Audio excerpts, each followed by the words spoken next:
Hello mga kawapo, today's video natin ngayon ay pupunta tayo sa Talugtog. Punta sa bahay ng kapatid ka mga kawapo.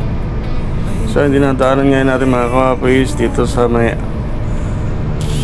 Gimba Talugtog Road mga kawapo. Tara, check natin kung maganda yung daan dito. Matagal na ako din nakapunta rito mga kawapo. Matagal na, hindi ko na mabilang kung ilang taon na botong nalipat ako mga kawapo dito sa sa Cabanatuan. So yung nakikita nyo mga kawapo, napakaganda na ng kalsada rito. Maluwang na rin yung kalsada mga kawapo. Dati tulay lang ito na masikip. Sa ngayon mga kawapo, napakaganda na ng kalsada. Maluwang na siya mga kawapo. So kaya nga pala tayo pupunta ron mga kawapo is idadala natin yung ating mga pinaglumaan damit. Actually mga kawapo, bago pa may damit ko na yun, kaya lang hindi na nagkasya sa akin. Yung iba nga di ko pa naisuot mga kawapo. So yun, magkikita rin kami ng aking kapatid. First time ko rin pumunta sa bahay nila ng mga ilang years mga kawapo. Ayan, dito na tayo mga kawapo sa bayan ng Talugtog. Yun, naragpasan na natin yung arko mga kawapo. Malapit na rito. Actually dun sa amin, mula dun sa Paigal hanggang dito sa kanila dito sa Talugtog is dati ang biyahe na abot ng 1 oras mahigit. So ngayon mga kawapo is 30 minutes na lang, more or less, kasi napakaganda ng kalsada mga kawapo. Para siyang expressway. Napakahusay ng mga namumuno sa ngayon. So kung dito na nyo mga kawapo, napakaganda ng kalsada. Meron na rin pala irrigation dito mga kawapo sa gilid ng sa bandang kanan. Dito pala duman ang main canal nila ng irrigation. Ewan ko kung tutubigin lahat mga kawapo yung bukid. Gaya doon, makakagaya doon sa amin sa Gimba, sa likod ng bahay, sa lipat ng sapa. Hindi umaabot ang tubig doon. May irrigation doon mga kawapo, tapon na ng tubig, pero hindi umaabot ang irrigation. So yun, naggagayat pa rin sila rito ng kanilang mga lupang sakahan. Ito nga pala mga kawapo yung irrigation, no? Napakalakas ng tubig. Yung mga nagagayag sila mga kawapo. Napakaganda ng tanawin dito. Kapag magsasakahan mga kawapo, napakaganda ng tanawin sa kabukiran. Patag lahat yan, wala kang makikita mga damo. At yun nga mga kawapo, lumiko na tayo dito sa papuntang Patola. Tapos dadaan pa tayo ng Santo Domingo. Santo Domingo, Patola, tapos sa Santo Domingo, pababaran sa kanila mga kawapo. Hindi ko alam kung sakop pa ng Patola o Santo Domingo sa kanila, kasi nasa kon sila mga kawapo, lipat lang ng tulay na maliit. So yung iba rito mga kawapo is nakatanim na. Ako hindi pa at walang tubig dun sa amin. Wala nang agos ng irigasyon, wala namang ulan mga kawapo. Yes, yun nga, dati itong kalsada na ito mga kawapo is rough road to, hanggang doon sa papuntang Patola, papunta rin sa Baloy. Rough road dati mga kawapo. Yung kadugtong nito mga kawapo, hindi ko alam kung sementado na rin hanggang papuntang Baloy, kasi minsan lang ako nadaan dyan nun. Sa ngayon, ayun mga kawapo, sementado na siya. Maganda na rin yung kalsada.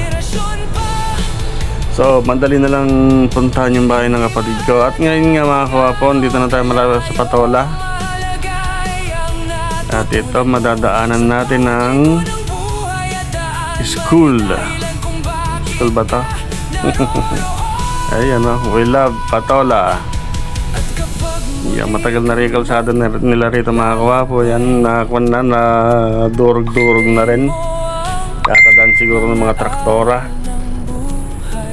Ayan yung mga kalsada rito, medyo bako-bako. Sementado siya mga kawapo, pero nagbitak-bitak na siya. Saan dito sa Eskwelahan mga kawapo, malapit na rito yung bahay ng kapatid ko. Pagbaba natin, lulusong tayo sa may tulay na maliit. May matarik dito mga kawapo na talusong na maliit. Malalaki na rin yung mga bahay dito mga kawapo. Mga asensado na rin mga tao rito. Wow, grabe ang kalsada rito. Ngayon na lang ulit ako napunta mga kawapo. Wala tayong magagawa. Siyempre matagal na rin yung kalsada mga kawapo. Kaya pili-pili na lang tayo ng dadaanan natin.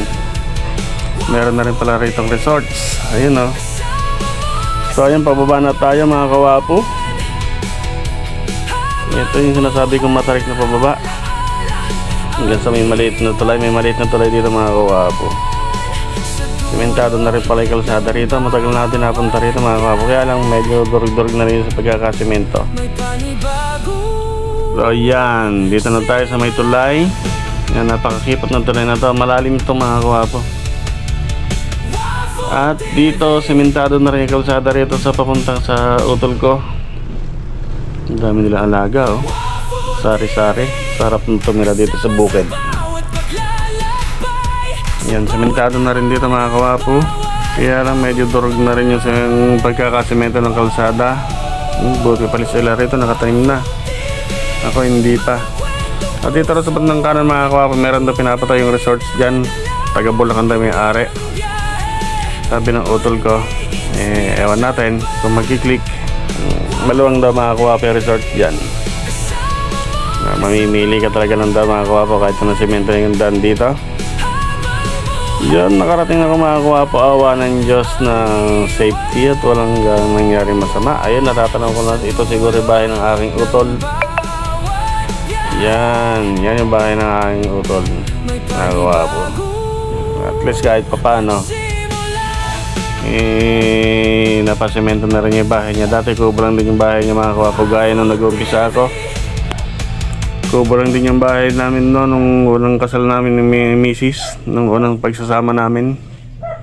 Awa ng Diyos na ipagawa ko rin naman kahit pa paano, paunti-unti. So ay mga kawapo, dito na ako sa bahay na ay utol. At nabutan ko nga si utol dito na natutulog. At tanghalin tapat. Binisinahan ko siya rito mga kawapo. Ewan ko nagising. Dahil pagpasok ko nagising na siya. Ayan. Ito naman sa katabi niya is bahay ng kanyang biyanan, mga binayaw. So ayan lang mga kawapo. Thank you for watching. Maraming salamat sa panonood. Thank you po.